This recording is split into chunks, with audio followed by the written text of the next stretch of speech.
Now, footy players who spend their lives bringing joy to fans should be given tax breaks. That's the latest radical plan by controversial MP Bob Katter.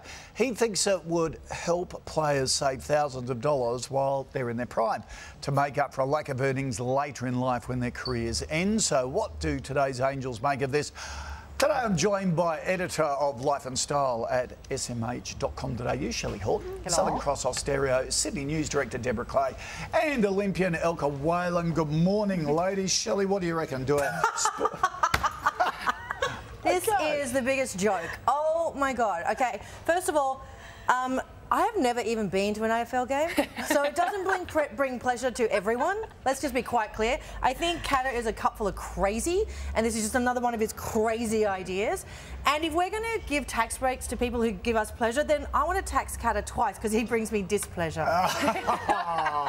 Deborah, there is a bit of a tax break already. They can average over 5 years in case their income goes up and down. But who else should get tax cuts for bringing us pleasure? Teachers, police officers, nurses for a start. I mean, Bob Katter, he is wonderful fodder for the media, isn't he? You know, here we have the Labor Party in crisis, the budget's in deficit. What's the issue that Bob's focusing on tax cuts for NRL and AFL stars? Don't get me wrong, they do give us a lot of joy, but really, is this a top priority for the nation right now? I don't think so, Bob. Elka, okay, professional athlete, you've finished your career now. Sort of the responsibility is you put money away while you're earning big bucks, is it? Oh, exactly. You know, I was just saying before, I got up on the blocks when I was 17 to make the Olympics, and I had $207 to my name. That was it. But then once I made the Olympics and World Championships and things started happening, that number looked very, very different a few years later.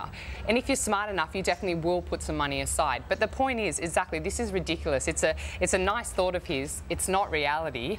And the thing is, as athletes, I'm saying this for all sports, we have the best jobs in the world. People want to walk out to screaming people, and we love what we do. And we're never working 8 hours a day. We work a really hard 2 or 3 hour block in the morning, then we have physio, massage, go home, have a sleep, and repeat it as well. So, oh my gosh, Katter, seriously, my goodness. Bring it to our offices. Yeah, exactly right. Now, moving on, and some of our most loved celebrities have been named as this year's most beautiful people. Nicole Richie, Delta Goodrum, graced the cover of Who magazine's latest issue. Some other local stars making the cut include Naomi Watts, Nicole Kidman, Liam Hemsworth, Elka. You've had a look at the list. Anyone that you would have also included? Yeah, I was really disappointed to see that Jackie Weaver wasn't included as an older actress, and she did such a great job in Silver Linings Playbook. I thought she was fantastic. Also, I didn't see Hugh Jackman in there as well. And I would have loved to see COO Sheryl Sandberg of Facebook in there as well. She's really pushing and moving ahead for women as well. And at 43, she's doing a great job letting women know that they still can be at the top. Deb, who do you rate as the most beautiful? I would have liked to have seen Michelle Obama. Stunning woman, done amazing things in the areas of human rights and charity. Nicole Richie could take or leave her. Delta Goodrum, absolutely love Delta. Beautiful, fantastic songwriter. How tall is she? She is ridiculously talented, that girl. But also, Shelley, we love these pictures of Sally Obermuda from Today Tonight and Annabelle, her daughter, who helped give us strength and courage to beat breast cancer. It is beautiful, isn't it? You know what? That's the thing about Sal, is she's beautiful from the inside out. And I think a lot of times we put a lot of emphasis on being pretty on the outside, but I think being beautiful on the inside is something that should be valued. Yep, exactly. Now, finally, love your view on this. A Brisbane shop owner has defended her decision to charge customers to browse in her store. A sign on the front of Celiac Supplies says customers will be charged a $5 fee per person for just looking. It'll be taken off the bill if you buy something. Now, the frustrated owner introduced the fee to combat showrooming, which is the term used when people look at items in store but buy them online. And there is a point, if you're spending time with customers, giving information, it's very polite just to buy something. And when they're walking out saying, and they think I'm deaf, oh, now we know what to buy, we'll get it elsewhere. Elsewhere can be the net, can be another shop. Now, if you've done the work, you should be rewarded for the work. Okay, snowboard shops charge $50 to try on snowboard shoes and get them fitted. because then people go online and buy them. Look, it sounds silly on the surface. I reckon she's got a point, ladies. I don't at all. Why? I disagree with you because the thing is there are too many other shops to go to.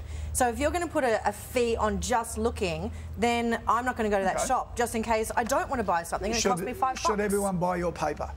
The Sun Herald, or just pinch it from somebody else and have a look? Well, they can look at it online.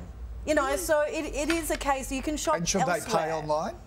Should they go to a firewall? At the moment, they don't have to. At the moment, underline at the moment. Deb?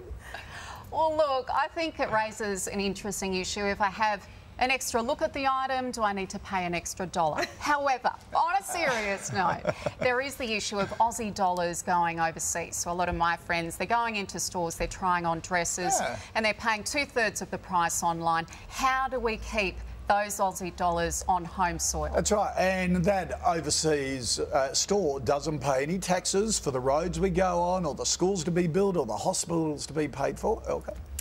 I think if it comes to high-end shops, perhaps maybe yes, when you walk in there, if you're really going to go and they can see, okay, these people are just looking to browse, perhaps you can, but there needs to be something with it. You can't just pay $5 just to walk in there. It could be, I don't know, you know, a glass of water or a tea or something like that, but it needs to be really important if they're going to pay $5. She only does it if she gives information to people and they pick her brain and... But there's so much competition, that's the hard thing. Yeah.